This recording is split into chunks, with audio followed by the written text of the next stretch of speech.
A very good afternoon to everyone. Today we will discuss about driving and restraining forces of international business.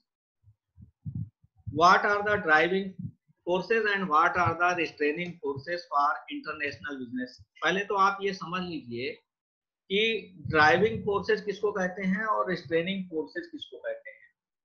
तो आप ये जान लीजिए कि ड्राइविंग फोर्सेस उनको कहते हैं जो इंटरनेशनल बिजनेस में को बढ़ाते हैं, who are having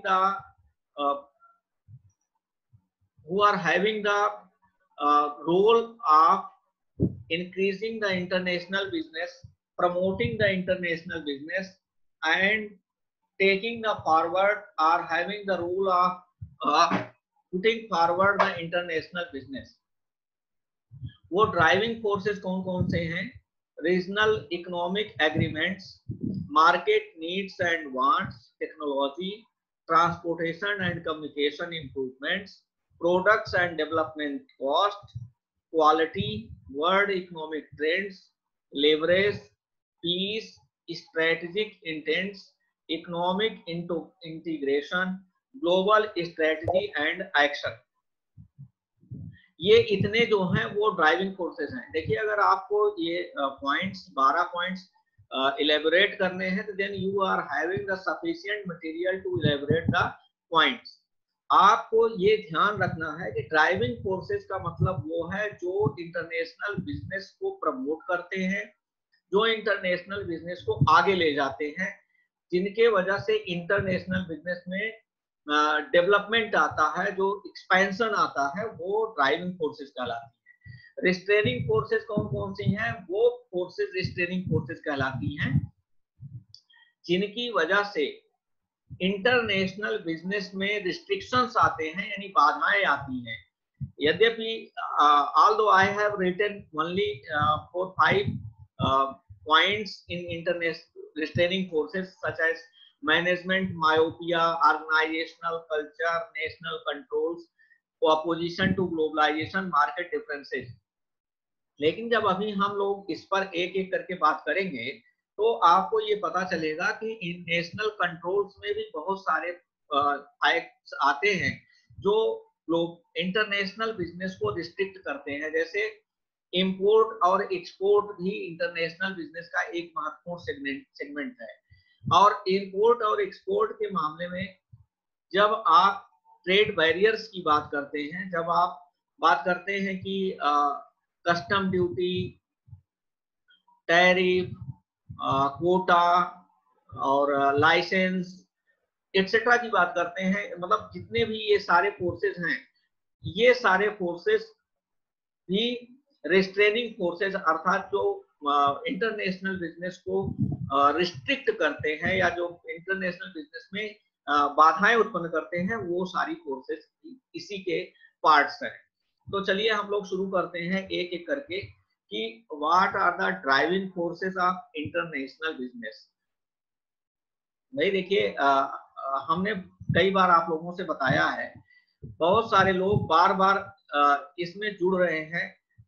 We have already taken 15 minutes and still the people are coming in the classroom.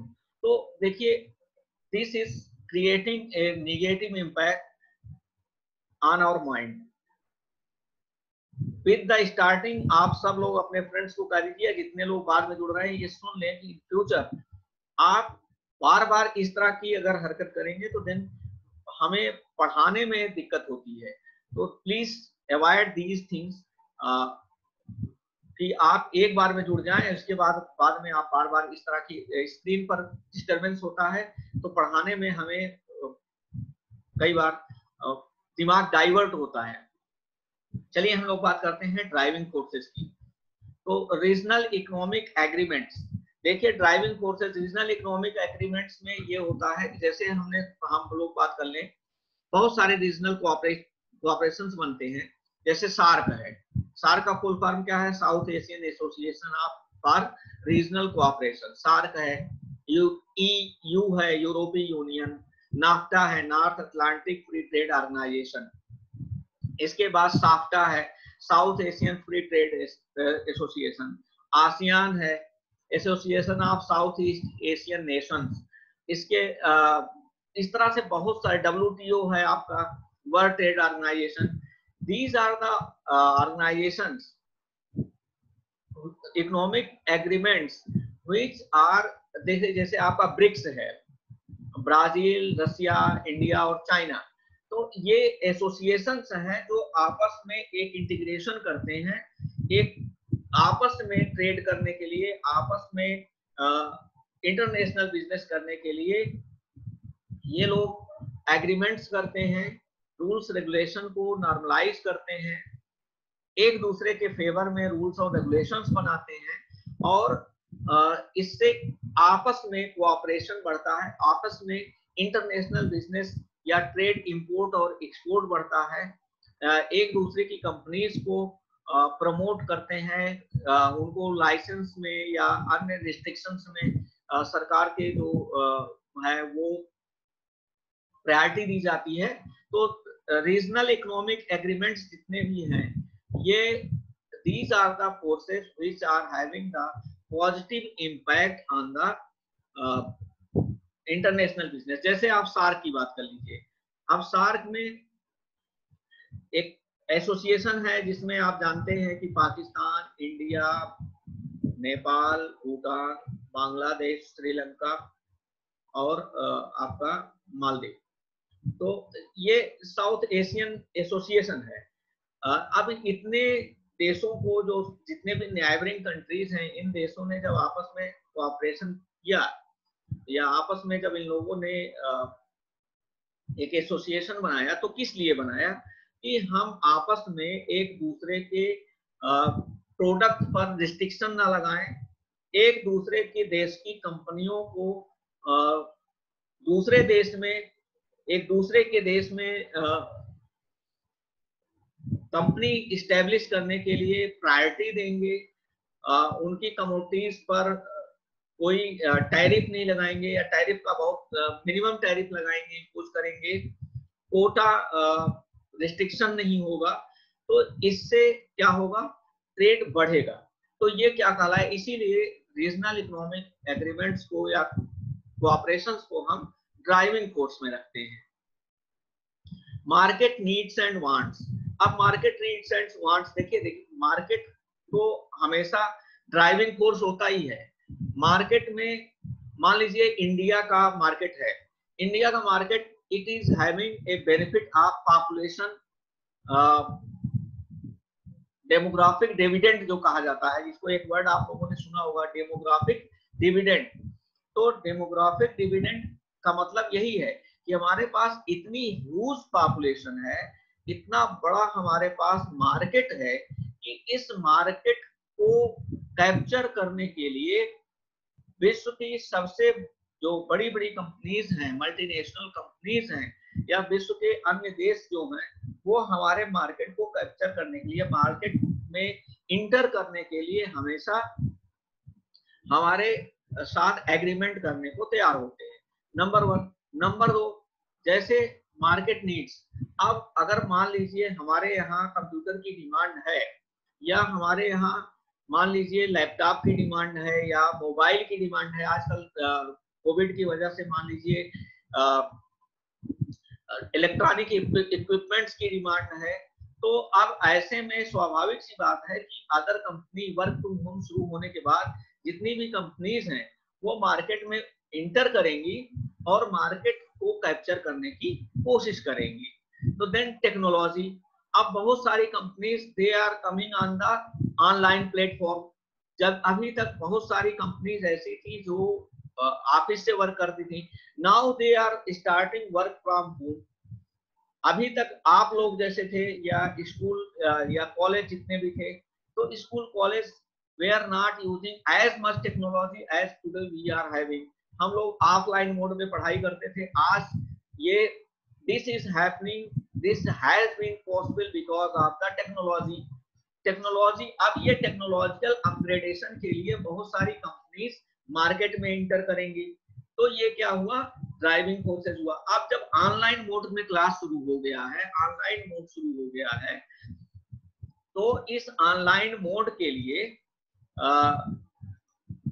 इस ऑनलाइन मोड की अपॉर्चुनिटी को कैप्चर करने के लिए आप देख रहे हैं कि foreign universities are also entering in the market, foreign companies are also entering in the market, online education companies are entering in the market.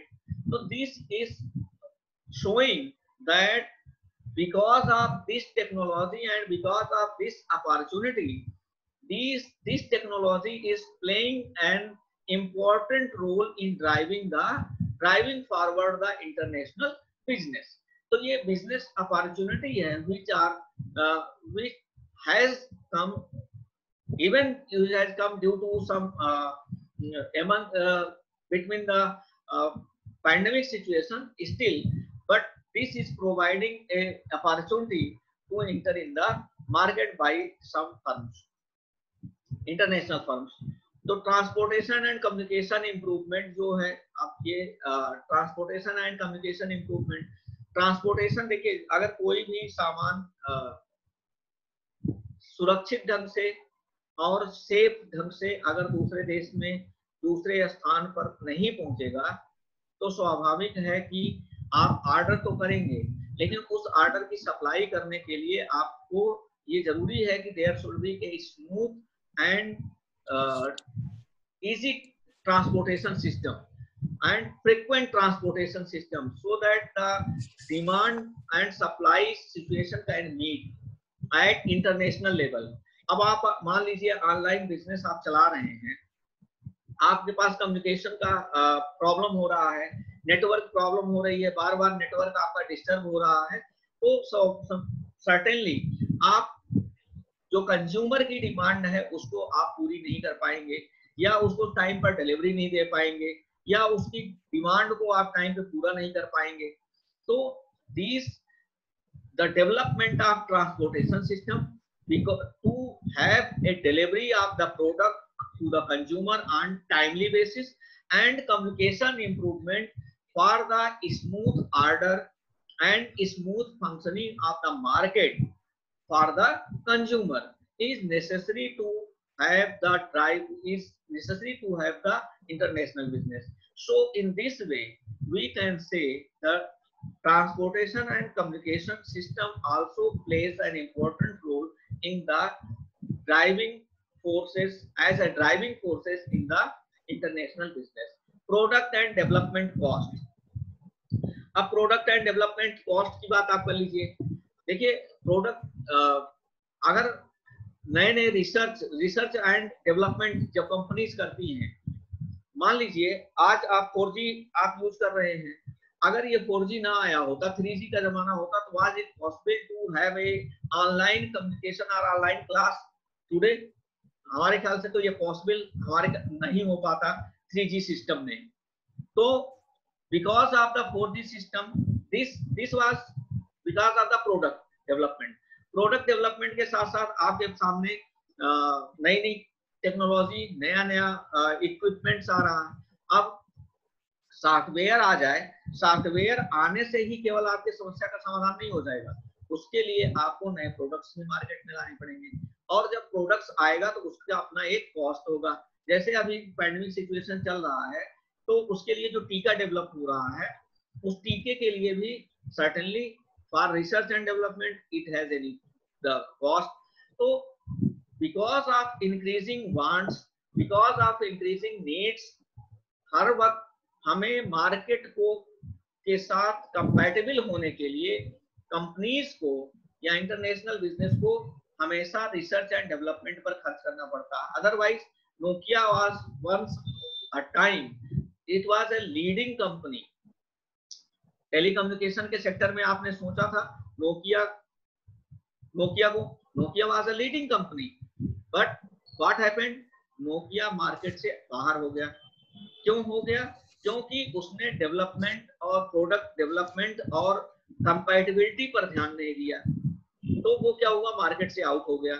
Samsung ने कुछ हद तक किया, लेकिन मार्केट लीडर होते हुए भी सैमसंग इस समय पीछे हो गया because of the products and development. तो प्रोडक्ट आपको मार्केट में अपनी कंपैटिबिलिटी बनाए रखने के लिए हमेशा प्रोडक्ट के नए नए प्रोडक्ट्स के डेवलपमेंट पर खर्च करना पड़ेगा, और तभी मार्केट में कम्पिटिटिव पोजीशन में आप बने रहेंगे। तो प्रोडक्ट एंड डेवलपमेंट, नया new research and development of new product, या जिसको आप एनपीडी कहते हैं, new product development, also place a driving role for the improvement of or for the expansion of international business. Quality of the product, certainly आपके सामने बहुत बड़ा example होता है, चाइना के प्रोडक्ट पर आप उतना भरोसा नहीं करते हैं जितना अन्य देशों के प्रोडक्ट पर भरोसा करते हैं, क्योंकि आपको लगता है चाइनीज प्रोडक्ट की क्वालिटी उतनी अच्छी नहीं होती है जितनी अन्य देशों की क्वालिटी अच्छी होती है। तो this is the biggest example for the quality. World economic trends, अब स्वाभाविक सी बात है कि अगर अमेरिका से अगर आपको ट्रेड करना है तो you will have the priority rather than going to the south east African countries, जो या आपको मिडिल ईस्ट एशिया में जहां पर इस समय वार ही वार चल रहा है, तो वहां से अगर आपको ट्रेड करना हो और अमेरिका से ट्रेड करना है तो स्वाभाविक है American economy is a very big economy and it is having a huge opportunity for the expansion, और वहां पर आपको हर तरह के अपॉर्चुनिटीज अवेलेबल हैं। तो economic trends also plays an important role for the expansion of the business. Leverage, leverage का यहाँ मतलब आप बहुत आसान से समझ लीजिए कि restrictions of the rules and regulation, बहुत सारे, जैसे चाइना के खिलाफ कई बार ऐसा होता है कि सरकार स्ट्रिक्ट, जैसे आजकल स्ट्रिक्ट हो गई है because of the some international issues. Chinese app को रिस्ट्रिक्ट, 57 चाइनीज ऐप को रिस्ट्रिक्ट कर दिया। तो अब ये तो लिवरेज नहीं कर सकते। लिवरेज तो ये होता है कि अगर हम किसी देश की कंपनीज को, जैसे आजकल जापान की कंपनीज को अट्रैक्ट करने के लिए सरकार ने एक स्पेशल ड्राइव चला रखा है, खास करके यूपी गवर्नमेंट ने स्पेशल उसके लिए एक सेल बनाया हुआ है कि those companies who are moving from the China and going to other place, this cell will act as a nodal agency to attract those companies who have investment in the UP। तो आप समझ लीजिए कि leverage, इसी को leverage कहते हैं कि you are providing some extra effort, some extra facility to the company। उनको लैंड की फैसिलिटी है, रेगुलेशंस में आप थोड़े छूट दे रहे हैं, उनको एक्सपेंशन की पूरी छूट मिल रही है। तो these are the points which are having the driving role for the international business। Peace is more important for the international business। ऐसे जगहों पर अगर आपसे कहा जाए मिडिल ईस्ट एशिया, जैसे आपसे कहा जाए तुर्की से आप ट्रेड कर लीजिए या आप सऊदी अरेबिया से ट्रेड कर लीजिए, आजकल वहां पर इतनी ज्यादा युद्ध चल रहा है। अफगानिस्तान से आपको ट्रेड करने को कहा जाए या आपसे कहा जाए कि आप उधर ग्रीस के साइड में चले जाइए, certainly you will have the problem। For the economic development and for the international business, you have to have a peaceful area। ऐसा नहीं कि आज एक लड़ाई हो रही है, आप वहां पर इन्वेस्टमेंट कर रहे हैं, कल क्या हो जाए कुछ पता नहीं है, कल कौन सा बम फट जाए कुछ पता नहीं है। तो then certainly peace is also peace and social harmony, आप यूज कर सकते हैं शब्द सोशल हार्मोनी, सामाजिक समानता की बात, समरसता की बात, समानता नहीं समरसता, मतलब सामाजिक सौहार्द कि कहीं पर अगर शांति है तो स्वाभाविक है कि वहां पर इन्वेस्टर्स अट्रैक्ट होंगे, बाहर के इन्वेस्टर्स आएंगे और वहां पर इन्वेस्टमेंट करेंगे। अगर आप कोई उम्मीद करें, कई बार आपके सामने ये प्रश्न मन में भी आता होगा कि बाहर के जितने भी फॉरेन इन्वेस्टर्स आते हैं, why they are having the establishment in the Bangalore, Chennai, Hyderabad, why they are some companies are coming to Gujarat, why they are not coming to Bihar, why they are not coming to UP। एक प्रश्न मन में बहुत बार आता है। आप बिहार में आप देख लीजिए या आप झारखंड में देख लीजिए, नेचुरल रिसोर्सेज की भरमार है, नेचुरल रिसोर्सेज भरपूर पड़े हुए हैं। Still foreign companies are having the offices in Maharashtra, Bangalore. अच्छा, Maharashtra once a time Kolkata was the economic hub of India. Kolkata को इकोनॉमिक कैपिटल कहा जाता था, फिर इसके बाद मुंबई इकोनॉमिक कैपिटल बन गया। लेकिन एक तरह से अगर देखा जाए तो टेक्नोलॉजिकल कैपिटल आपका पुणे या हैदराबाद है, थर्ड नंबर पर चेन्नई है। तो दीज आर द थिंग्स। तो यहाँ पर आप सीधे कह सकते हैं कि लिवरेज एंड पीस। भाई अगर छत्तीसगढ़ की बात करिए, नेक्स्ट स्लाइड प्रॉब्लम, झारखंड की बात करिए, नेक्स्ट स्लाइड प्रॉब्लम, बिहार की बात कर लीजिए तो ड्यू टू अपराध और सब चीजें हैं। तो इन सब की वजह से बाहर की कंपनी जो आकर के वहां इन्वेस्टमेंट और मार्केट का एक्सपेंशन करना चाहती हैं, वो डरती हैं, वहां पर आकर के वो एक्सपेंशन अपने अकॉर्डिंग नहीं कर पाती हैं। तीसरा आवा का नंबर, नेक्स्ट नंबर आता है स्ट्रेटेजिक इंटेंट। स्ट्रेटेजिक इंटेंट ये शो करता है कि मार्केट में आपकी डिमांड कैसी है, मार्केट में इंटर करने की आपकी स्ट्रेटजी कैसी है। जैसे आप एग्जांपल ले लीजिए, रिलायंस में जब मार्केट में इंटर किया था तो उस समय टेलीकॉम सेक्टर में बहुत सारे प्लेयर थे और Vodafone, Airtel was the leading player of the telecom sector. लेकिन with a certain strategy Reliance Jio ने इंटर किया मार्केट में, और आज की डेट में ये स्थिति है कि रिलायंस जियो ने इस तरह से मार्केट को कैप्चर कर लिया है कि Vodafone is planning to leave the country. अब आप इसको क्या कहेंगे, स्ट्रेटजी ही कह सकते हैं, स्ट्रेटजिक इंटेंट ही कह सकते हैं कि, या आल्दो ये तो हमारे लिए एक रिस्ट्रेनिंग फोर्स हो गया, लेकिन अगर वोडाफोन ने अपनी स्ट्रेटजी चेंज करी होती और अपनी स्ट्रेटजी को इंडियन कंज्यूमर के पर्सपेक्टिव में चेंज किया होता तो शायद आज उसको वो प्रॉब्लम न फेस करना पड़ता और जियो के साथ वो अपनी कॉम्पिटेंसी बनाए रखता। फिर इसके बाद अगला आता है आपका इकोनॉमिक इंटीग्रेशन। इकोनॉमिक इंटीग्रेशन हमने आपको पहले ही रीजनल इकोनॉमिक एग्रीमेंट्स में पहले ही आपको डिस्कस कर दिया है और बहुत डिटेल में डिस्कस किया हुआ है। Global strategy and action. देखिए कोई भी कंपनी किस तरह की स्ट्रेटजी बनाती है और कितना उस एक्शन को लेकर इम्प्लीमेंट करती है।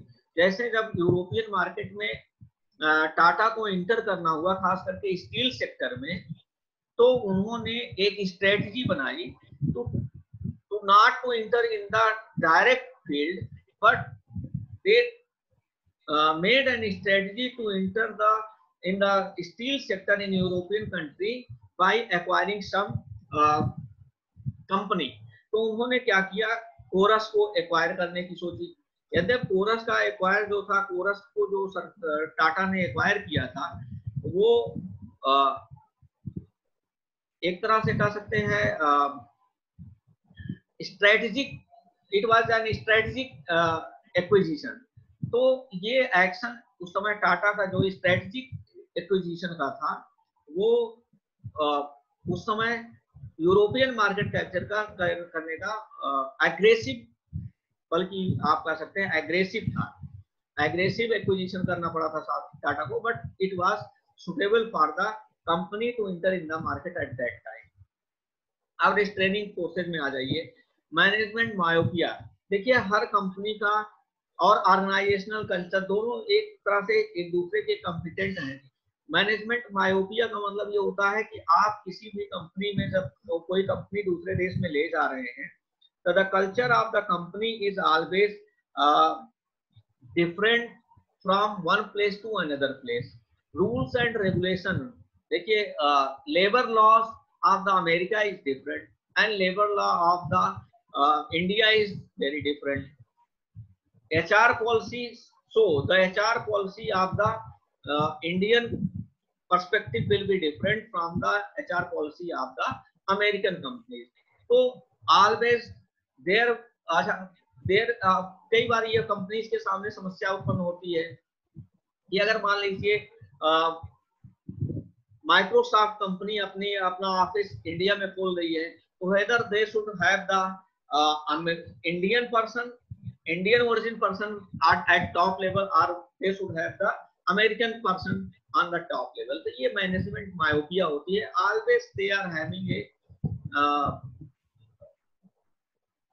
मतलब कई बार उनके सामने ये समस्या उत्पन्न होती है कि किस तरह के व्यक्ति को और किस पोजीशन पर कहां पर अपॉइंट करें, क्योंकि ऑर्गेनाइजेशनल कल्चर समय के साथ, स्थान के साथ ऑर्गेनाइजेशन का कल्चर बदल जाता है.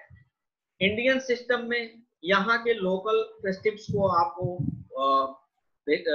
वेटेज देना पड़ेगा, यहाँ के लोकल कल्चर को. अच्छा, कई बार एक देश में कई कल्चर हो सकते हैं, जैसे साउथ इंडियन का कल्चर अलग है, नॉर्थ इंडियन का कल्चर अलग है. नॉर्थ इंडिया में कुछ अलग फेस्टिव्स चल रहे हैं, साउथ इंडिया में कुछ अलग फेस्टिव्स चल रहे हैं. तो इसको भी ध्यान में रख करके मैनेजमेंट को डिसीजन लेना पड़ता है. तो always these are having the restraining problem. इससे कंपनीज की कॉस्ट बढ़ जाती है. कंपनीज के सामने कई बार सुटेबल आदमी नहीं मिल पाता है, सुटेबल एम्प्लॉय नहीं मिल पाता है कि वो लोकल लेवल पर जा करके. अब मान लीजिए कि कोई कंपनी नॉर्थ इंडिया की कंपनी है, साउथ इंडिया में ब्रांच खोलना चाह रही है, तो या तो वो वहां के लोकल को रखे. अब लोकल मान लीजिए उसको कोई कॉम्पिटेंट पर्सन नहीं मिल रहा है, अब वो नॉर्थ इंडिया का है, तो वो जाएगा साउथ इंडिया में, तो उसको वहाँ कल्चरल प्रॉब्लम सामने आएगी, लैंग्वेज की प्रॉब्लम सामने आएगी.